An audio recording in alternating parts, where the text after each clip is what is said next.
예, 안녕하세요. 이변은 이따의 이동현 변호사입니다. 예, 오늘은 학교 폭력 생기부의 모든 것에 대해서 한번 알아보도록 하겠습니다.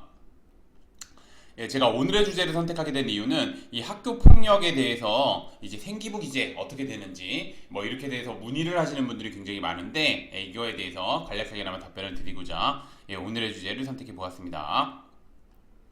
우선 들어가기 앞서 학교폭력의 개념을 좀 보게 되면 학교폭력은 학교 내외에서 학생을 대상으로 발생한 상해, 폭행, 감금, 협박, 약취유행, 명예훼손, 모욕, 공갈, 강요, 강제적 심부름 및 성폭력, 따돌림, 사이버 따돌림, 정보통신망을 이용한 음란, 폭력 정보 등에 의하여 피해 학생에게 신체, 정신 또는 재산상 피해를 수반하는 행위를 말합니다.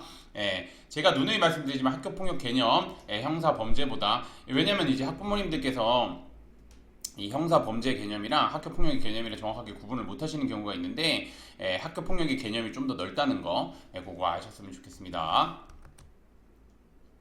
그래서 보시면 학교 폭력으로 생기부에 기재되는 조치, 생기부 삭제는 어떻게 되는지 한번 보겠습니다. 학교 폭력으로 생기부 기재됐으면 생기부에 삭제가 되는 건지 아니면 생기부에 기재되는 조치가 뭔지 이거를 말씀드리고자 하는 겁니다.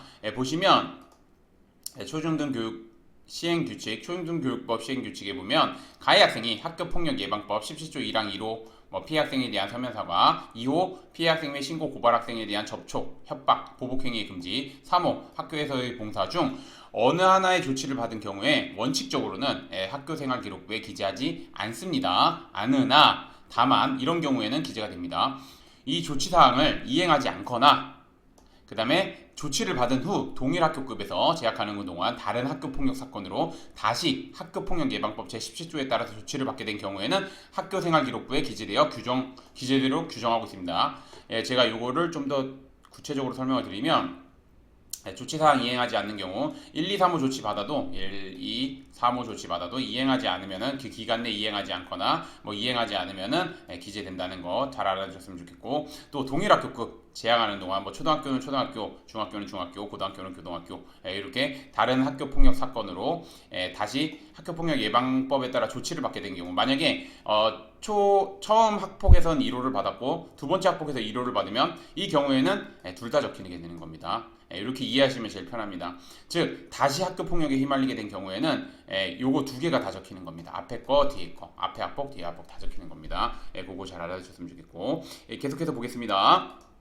요거는 기재되는 생기부에 기재되는 조치 그리고 나머지 조치는 다 생기부에 기재됩니다. 그렇게 아시면 되고 계속해서 보면 또한 위 규정에 의하면 학교의 장은 학교생활부에 기록된 17조 1항 1호부터 3호까지의 조치 사항에 대해서 해당 학생의 졸업과 동시에 삭제하도록 즉 아까 말씀드렸죠. 1호 서면 사과, 2호 접촉 금지, 보복 금지, 그 다음에 3호 학교에서의 봉사 요거 받은 경우에는 졸업과 동시에 그냥 삭제가 됩니다. 근데 4호에서부터 8호까지는 조치사항에 대해서는 졸업한 날로부터 2년 후에 원칙적으로 지체 없이 삭제해야 하나 4호에서부터 7호까지에 대해서는 전담기구의 심의를 거쳐가지고 해당 학생의 졸업과 동시에 삭제하도록 규정하고 있습니다. 그래서 요즘에 좀 문제가 되는 게 뭐냐면 보통 이제 학교에서 이거 위원회 전담기구가 학교에 설치된 거니까 학교에서는 이 전담기구 또 구성원들이 선생님들이다 보니까 선생님들이 그 구성원이다 보니까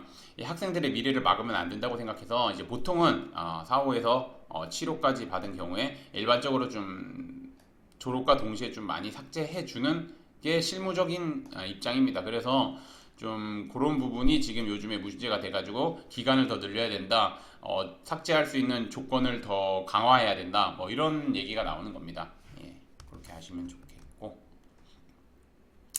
그래서 이제 오늘의 주제를 좀 마무리하자면 학교 폭력에 휘말리게 되는 경우 실제 그 자칫 잘못 대응하였다가 생기부에 기재되어 상급학교 진학 시에 큰 불이익을 입을 수 있습니다. 특히 어떻게 대응할지 몰라 원만히 해결할 수 있음에도 불구하고 이런 경우 정말 많습니다. 제가 보면은 진짜 원만하게 해결해서 학폭에서도 그냥 잘 마무리할 수 있고 굳이 행정심판이나 행정소송 안 가도 되고 잘 마무리할 수 있음에도 불구하고 제대로 대응하지 못해가지고 심의위원회로부터 엄중한 조치를 받아서 저한테 와서 이제 불복 절차를 물어보시는 분들이 있는데 정말 안타깝습니다. 그러면 초기부터 좀 잘 대응해야 됩니다. 그러면 진짜 원만하게 해결할 수 있고 말 그대로 뭐 행정심판에 행정소송하면서 시간 그 생각보다 꽤 많이 걸리는데 그런 스트레스 안 받아도 됩니다. 아무튼 그렇고, 그래서 제가 좀 말씀드리고자 하는 건 학교 폭력이 좀 문제된 경우에는 좀 변호사님의 도움을 받아서 좀 이렇게 원만하게 해결할 수 있게, 그 다음에 이제 좀 유리하게 서로 이제 뭐 피해 관련 학생이든 가해 관련 학생이든 서로한테 이익이 되는 방향으로 좀 사건을 진행할 필요가 있습니다. 그래서 이제 제가 말씀드리지만 변호사님 도움을 사건 초기부터 변호사님 도움을 받을 필요가 있고, 변호사님 도움을 받을 때는 제가 항상 말씀드립니다. 학교 폭력은 학교 폭력만의 독특한 제도이기 때문에 학교 폭력 전문 변호사님을 찾아가셔서 도움을 받으셔야 됩니다. 그래서 제가 두 가지 요건 확인하라고 말씀드립니다. 첫 번째, 대한변협에서 학교 폭력 전문 변호사로 인정하고 있는지, 두 번째, 현재 학교폭력대책심의위원회 위원으로 활동하고 있는지.